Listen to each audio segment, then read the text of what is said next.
أعوذ بالله من الشيطان الرجيم. بسم الله الرحمن الرحيم. ولقد وصلنا لهم القول لعلهم يتذكرون.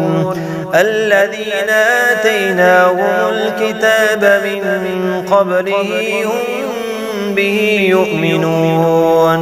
وإذا يتلى عليهم قالوا آمنا به إنه الحق من ربنا إنا كنا من قبله مسلمين. أولئك يؤتون أجرهم مرتين بما صبروا ويدرؤون بالحسنة السيئة ومما رزقناهم ينفقون.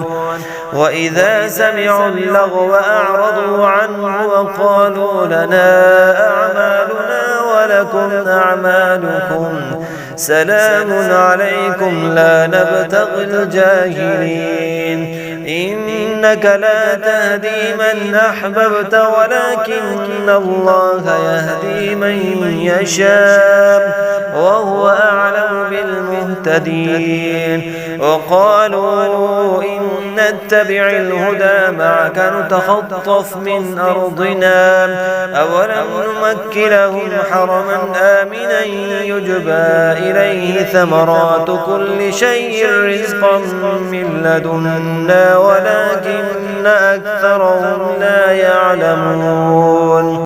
وكم أهلكنا من قرية بطرت معيشتها فتلك مساكنهم لم تسكن من بعدهم إلا قليلا وكنا نحن الوارثين.